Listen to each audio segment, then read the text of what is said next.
देख रहे हैं न्यूज धमाल 24, हर समय हर खबर। नमस्कार, न्यूज धमाल 24 में आपका स्वागत है। मैं हूं आपके साथ आशिका भाटी। आइए देखते हैं इस वक्त की ताज़ा खबर। बैंगलोर मालव केशरी मुनिराज श्री हितेश चंद्र विजय जी महाराज साहिब एवं पूज्य मुनिराज श्री दिव्य चंद्र विजय जी महाराज साहिब ने आज राजेंद्र भवन किंदलारी रोड से श्री सुमितिनाथ जैन श्वेतांबर संघ मागड़ी रोड पधारे। वहां पर मुनिश्री का भव्य सौम्य कर प्रवेश हुआ।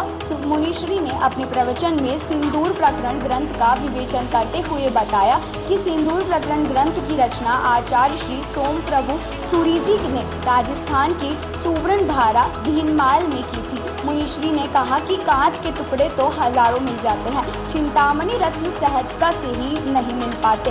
जिस तरह पत्थर एक ही खदान से निकलता है लेकिन मूर्ति बन जाने पर पूजनीय बन जाता है, उपाश्रय में लग जाने पर वंदनीय बन जाता है और मकान में लग जाने से न तो पूजनीय होता है और न ही वंदनीय होता है। उसी तरह एक ही माता की कोख से जन्म लेने के बाद भी समानता नहीं होती है, क्योंकि कर्म अलग अलग होते हैं। अच्छे कर्म का परिणाम भी अच्छा होगा और बुरे कर्म का परिणाम बुरा ही होगा। मुनिश्री ने साध्वी श्री रत्नत्रया श्री को श्रद्धांजलि देते हुए कहा कि जिनकी दिशा विधि गुरु आज्ञा से मैंने करवाई थी, लेकिन ऐसा कभी सोचा नहीं था कि उनकी अंतिम विदाई भी मेरे हाथों से होगी। उनकी कमी हमें हमेशा खलेगी। मुनिश्री ने मागड़ी रोड संघ में साध्वी श्री तत्वत्रया श्री जी एवं गोयम रत्ना श्री जी का प्रथम चतुर्मास एवं एक यादगार चतुर्मास बने ऐसा शुभाशीष प्रदान किया। मुनिश्री को श्री शांतिनाथ जैन मंदिर विजयनगर के रिखबचंद जी नाहार, मेघराज जी चौधरी, सुरेश जी रावल, देवेंद्र जी तातड़े, मधु जी तातड़े द्वारा ट्रस्ट 14 जून 2021 को वार्षिक ध्वजारोहण समारोह में निश्रा प्रदान करने की विनती की गई। प्रवचन में सुमितिनाथ संघ के प्रताप सिंह जी मेहता, धेमीचंद्र जी सुराना, मुन्ना लाल जी संघवी, नरेंद्र जी मेहता, जगदीश जी गौगड़, इंद्रचंद जी गादिया, रंजीत जी, किरण जी गादिया, श्री भीनमल जैन संघ के जयंती लाल जी चौहान, वंशराज बोहरा, महेंद्र सेठ, हरिलाल जी हुंडिया, जयंती लाल श्री श्रीमाल उपस्थित रहे।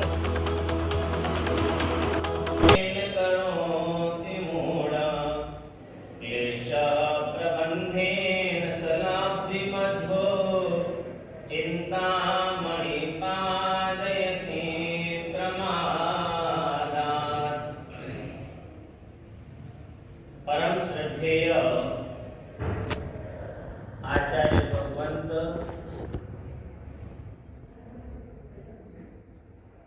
अपने विहार यात्राओं के साथ में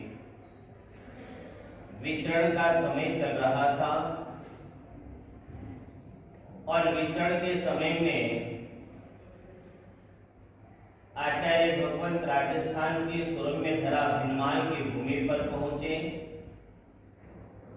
भीनमाल की भूमि पर पहुंचने के बाद में समय की कुछ अनुकूलता उनके पास में रही थी। समय की अनुकूलताओं को देखते हुए सोचा कि समय का सदुपयोग यहाँ पर बैठकर के क्यों न किया जाए। ये मन में विचारधारा बना करके समय की अवधि उनके पास में थी। उस समय की अवधि का सदुपयोग करते हुए आचार्य भगवत सोम सुंदर सुरेश्वर जी महाराज साहब भीनमाल की भूमि पर विराजित होकर के उन्होंने अपने जीवन के अंदर 100 श्लोकों की रचना करी और 100 श्लोक जो सिंदूर प्रकट के नाम से ग्रंथ वर्तमान में प्रख्यात है। सिंदूर प्रकरण ग्रंथ जो है कई समुदाय में मान्यता है, ऐसे मूर्ति पूजक में तो पूर्ण रूपेण उसकी मान्यता है। सोम सुंदर सुरेश्वर जी महाराज साहेब जब भीनमाल की भूमि पर बैठकर के ये रचना कर रहे थे, उस समय कभी कभी उस 100 श्लोकों को जाकर के पढ़ते हैं, उस ग्रंथ को जाकर के याद करते हैं। अनेक प्रकार के विचार भी अपने मन में आते हैं कि आखिर 100 श्लोकों के अंदर जाकर के इतने विविध प्रकार के विषयों को लेकर के रचना करी। सिंदूर प्रकरण के अंदर जाकर के 100 श्लोक है परंतु उन 100 श्लोकों के अंदर जाकर के देखते हैं तो मनुष्य जीवन की दुर्लभता पर भी उसमें बात आई हुई है। उसके बाद में यदि देखें तो दया हो, धर्म हो, कर्म हो, क्रिया हो, साधना हो, त्याग हो, वैराग्य हो या जीवन के श्रावकों के किस कर्तव्य हो, इन सभी बातों का समावेशन सिंदूर प्रकरण के अंदर जाकर के प्राप्त होता है। उस ग्रंथ को यदि अच्छी तरह से समझा जाए, बहुत छोटा ग्रंथ, बहुत छोटी पुस्तक है वह। विवेचन में समय पर गुरुदेव राजेंद्र श्री जी महाराज साहब के पाठ परंपरा के अंदर तीसरे आचार्य के रूप में भूपेंद्र श्री जी महाराज साहब हुए। उन्होंने जाकर के जब आहुति के अंदर थे तो उस समय उन्होंने जाकर के सिंदूर प्रकरण का आधार लेकर के उसके कथान्वय बनाने का प्रयत्न किया कि एक एक श्लोक के ऊपर समझाइश की दृष्टि से एक एक कथा बनाए और कथा के माध्यम से लोगों तक वो बात पहुंचे, समझने की सहजता रहे। तो सिंदूर प्रकरण को जाकर के पत्राकार के रूप में प्रकाशित करवा करके उन्होंने अनेक प्रकार के उसके अंदर करीबन 80 कथा उसके अंदर जाकर के उन्होंने गुंफित करी। मूल उसी बात हमें यहाँ पर समझने की यह है कि उस महान विभूति ने जो कार्य किया, समय के साथ वे कार्य करके प्रस्थान तो कर गए, परंतु उन्होंने जो रचना करी उस रचना के अंदर कभी हम चिंतन और मनन करें, बहुत सारी बातें उसके अंदर जाकर के मिल जाती है।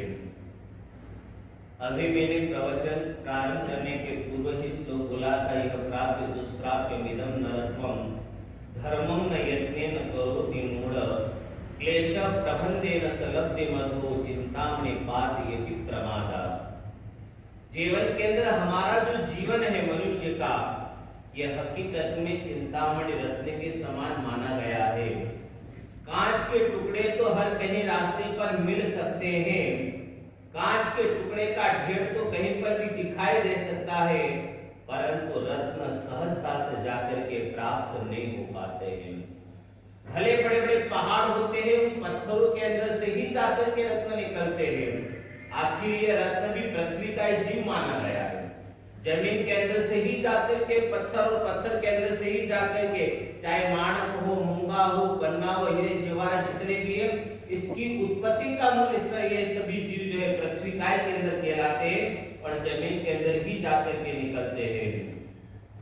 परंतु निकलने वाले हर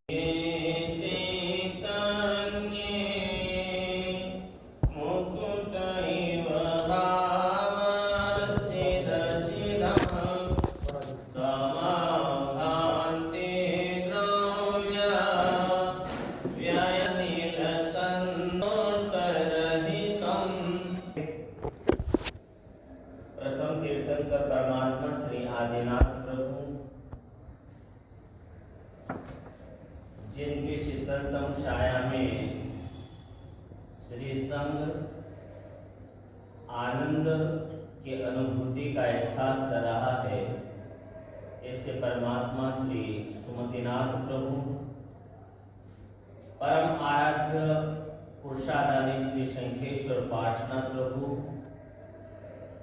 वर्तमान में हमारा चतुर्वेद श्री संघ जिनके शासन में चल रहा है, ऐसे शासन प्रति श्रवण भगवंत महावीर के पावनकारी पवित्रतम चरण कमलों में भाव सहित कोटि कोटि वंदना।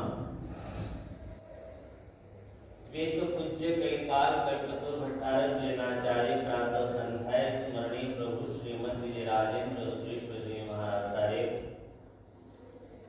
पाठ परंपराओं को देदीप्यमान करने वाले समस्त उपकारी आचार्य भगवंत, जीवन निर्माता परम सत्य पूज्य गुरुदेव श्री जयपुर विजय जी महाराज साहेब, उपकारी समस्त महान विभूतियों के, उपकारी समस्त पूज्य गुरु के, उपकारी समस्त गुरु भगवंतों के पावनकारी पवित्रतम चरण कमलों में सादर सविनय सविधि पूर्वक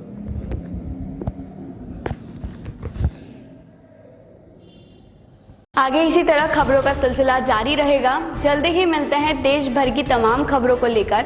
अगर आपने अभी तक हमारे YouTube चैनल न्यूज़ धमाल 24 को सब्सक्राइब नहीं किया है तो नीचे दिए गए रेड कलर के सब्सक्राइब बटन पर क्लिक करके हमारे न्यूज़ चैनल न्यूज़ धमाल 24 को सब्सक्राइब करें और साथ ही साथ बेल आइकन भी प्रेस करें ताकि आपको इसी तरह देश भर की तमाम खबरों की जानकारी मिल